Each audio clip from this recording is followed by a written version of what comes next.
Assalamualaikum warahmatullahi wabarakatuh. Kembali lagi di podcast Novel Indonesia.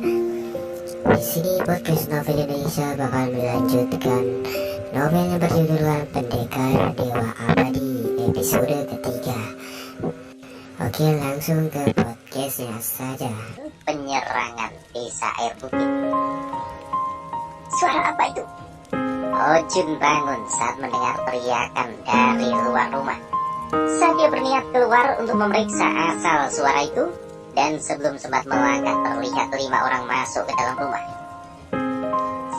Sayang, ada apa? Suara Weiswan terhenti ketika sebuah pedang mengarah kepadanya. Jangan sakiti dia, seru Hojun saat menyadari istrinya dalam bahaya. Tidak perlu khawatir, kalian semua akan kami bunuh. Salah seorang berbicara sambil menatap ke arah pintu kamar. Dia berjalan ke arah pintu kamar untuk memeriksa ke dalam. Sebelum dia sampai di pintu kamar, Weiswan langsung berlari dan mendorong orang itu sekuat tenaga, sehingga orang itu yang belum siap langsung terdorong mundur dan menabrak sudut meja. Kau! Pria itu bersuara geram. Tentu Weiswan tidak akan membiarkan orang itu masuk ke kamar, karena Hojun ada di dalamnya.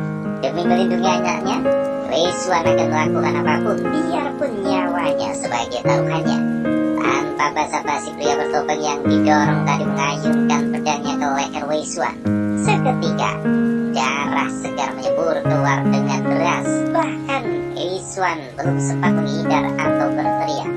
Matilah kau wanita, sialan!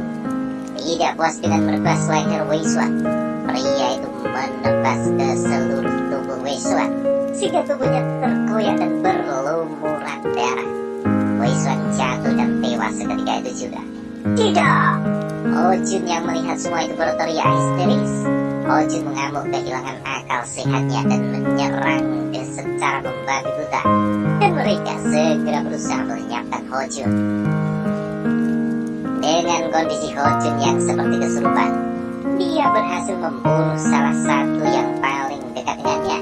Siapa sangka Hojun akan mengamuk sehingga orang yang paling dekat tidak siap dengan pergerakan Hojun yang menyerang secara tiba-tiba. Kurang ajar! Pria yang membunuh Weiswan segera maju dan menyerang Hojun dan diikuti oleh ketiga temannya. Perbedaan sangat jelas terlihat. Hojun hanyalah orang biasa, sedangkan mereka adalah pendekar. Dalam waktu singkat, Hojun mendapatkan luka tebasan yang sangat banyak. Salah satu kakinya terpotong. Hojun pun tumbang karena kehabisan darah dan merasa sakit akibat lukanya. Kakak, kenapa kamu membunuh wanita itu? Wanita itu sangat cantik, dan kalau kita bawa dan memberikan kepada ketua, pasti ketua sangat senang. Salah seorang melihat kembali kepada tubuh Weiswan yang sudah tidak bernyawa. Kamu pikir darah iblis seperti ketua suka sama wanita murahan seperti itu? Pria yang membunuh Weiswan membantah omongan rekannya. Kalau ketua tidak mau, ya buat kita saja. Sudah, ayo kita pergi. Sepertinya rumah ini tidak memiliki apa-apa untuk diambil. Jangan lupa sekalian bakar rumah ini. Pria itu pun meninggalkan Hojun yang masih hidup namun sangat kritis. Mereka membakar rumah Hojun dan bergegas pergi untuk mencari rumah-rumah yang lebih besar. Dalam kondisi kritis, Hojun berusaha merayap mendekati jenazah istrinya dengan sekuat tenaga. Kenapa tiba-tiba rasanya panas? Hojun yang tidur di kamar merasakan hawa panas. Dia segera membuka mata dan bangun. Dia masih bingung menatap dinding kamar yang terbakar. Beberapa detik kemudian, dia baru tersadar dan kaget.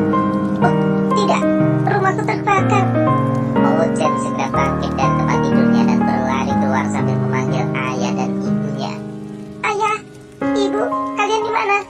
Hojun membuka pintu dan berlari keluar. Karena api belum terlalu besar, Hojun masih bisa bergerak dengan leluasa. Dia berlari keluar dari pintu menoleh ke kamar orang tuanya. Baru beberapa langkah dia tersandung ke dalam got. Hojun langsung terjatuh dan wajahnya jatuh tepat di samping muka ibunya yang sudah tidak bernyawa. Ibu! Hojun diam beberapa saat sambil menatap wajah ibunya yang sudah tidak bernyawa sebelum memanggil ibunya kembali. Ibu, bangun Bu, Ibu.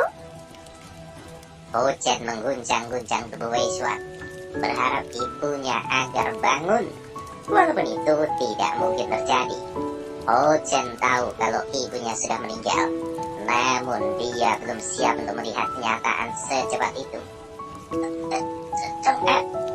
Ho Jun dengan susah payah baru bisa sampai di samping istrinya. Dia melihat anaknya yang memegang tubuh Wei Xuan. Ayah! Belum selesai Ho Chen menerima kenyataan atas kematian ibunya, kini dia melihat ayahnya juga mengalami hal serupa. Maafkan ayah, tidak bisa menemanimu lebih lama lagi. Suara Ho Chen terputus-putus namun masih berusaha untuk berbicara dengan anaknya.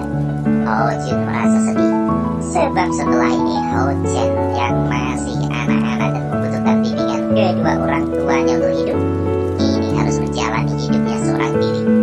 Ho Chen mengambil kalung yang ada di jubah Wei Xian. Kalung itu adalah kalung mahal saat melamar Wei Xuan. Jangan, bawalah kalung ini. Ini sebagai pengganti ayah dan ibu. Ho Chen meraih wajah anaknya sekali lagi. Dia tidak rela meninggalkan anaknya seorang diri. Ayah akan baik-baik saja. Bertahanlah. Ho Chen meneteskan air mata berusaha memberikan semangat kepada ayahnya agar tetap hidup.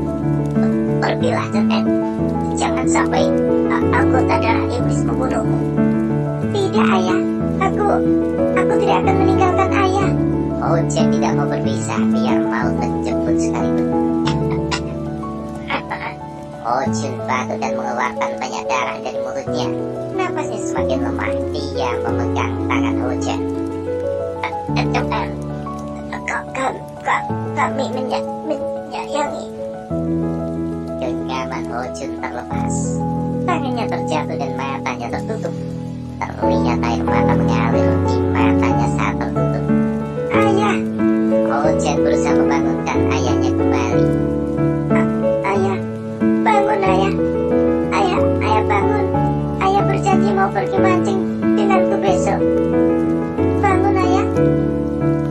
Ho Chen berusaha membangunkan ayahnya dengan mengatakan janji yang ayahnya katakan. Namun seperti apapun usaha yang dilakukannya, tidak ada perubahan. Situasi menjadi hening. Ho Chen duduk melihat wajah kedua orang tuanya.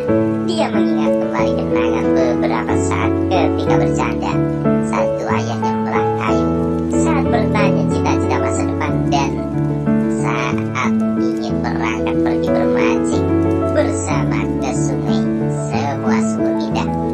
Terlintas kembali bayangan ibunya tersenyum lembut, di mana saat sang ibu mengelus rambutnya memeluk hangat dengan penuh kasih sayang yang diberikan oleh ibunya, sampai Ho Chen tersadar ucapan ibunya. Selamat malam nak, tidur yang nyenyak. Saat kamu bangun nanti, jangan pernah ada kesedihan di wajahmu. Tidak, Ho Chen duga kalau itu adalah kata-kata terakhir yang akan dia dengar dari ibunya. Ho Chen merasa dadanya sangat sakit. Rasa sakit yang tidak pernah dirasakan sebelumnya. Hatinya terasa hancur bagai disayat-sayat oleh ratusan pedang. Ho Chen tidak peduli dengan api yang semakin besar. Ho Chen berteriak sekuat tenaga untuk mengeluarkan semua kesedihannya. Dia menangis sangat keras sampai terdengar oleh para pembunuh bertopeng. Hei, kenapa masih ada yang hidup? Cepat kalian periksa. Kalau memang ada yang masih hidup, segera bunuh. Perintah salah satu orang yang terlihat seperti ketua rombongan. Biar saya saja tuan yang memeriksanya. Salah satu menawarkan diri untuk pergi. Pergilah dan selesaikan secepatnya. Segera orang yang diperintah pergi meninggalkan kelompok itu. Dia bergerak cepat menuju ke rumah yang sedang terbakar sebagian. Ternyata hanya seorang anak kecil. Begitu sampai di dalam, dia melihat Ho Chen yang duduk sambil memegangi wajah kedua mayat yang berbaring. Tidak perlu bersedih bocah kecil. Kamu akan segera menyusul mereka. Pria itu mengangkat pedangnya dan berniat menebas leher Ho Chen. Sedangkan Ho Chen tidak peduli dengan situasi yang dihadapinya. Matilah kau bocah. Pria itu tertawa lantang dan dengan cepat dia mengayunkan pedang itu ke leher Ho Chen. Namun sebelum pedang itu sampai di leher Ho Chen, Pandangan pria itu menjadi gelap dan tubuhnya jatuh, sedangkan kepalanya terlepas.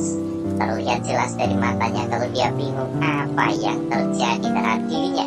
Seorang pria sepuh, janggut putih sedikit panjang, memakai jubah putih dan 3 garis warna hijau tipis di lengannya, sedang berdiri di belakang mayat pria bertopeng. Dia melirik anak laki-laki yang sedang duduk menangis. Tidak lama, anak itu tidak sadarkan diri akibat asap dan kelelahan mental.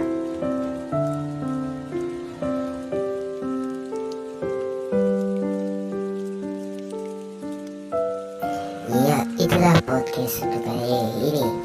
Dan untuk selanjutnya kita akan menguploadnya di hari besok, kalau nggak nanti sore gue upload lagi. Karena gue sekarang lagi semangatnya membacakan podcastnya ya. Dan gue mohon maaf banget kalau ini ada suara anak kecil di belakang gue. Sekian dari podcast Novel Indonesia. Wassalamualaikum warahmatullahi wabarakatuh.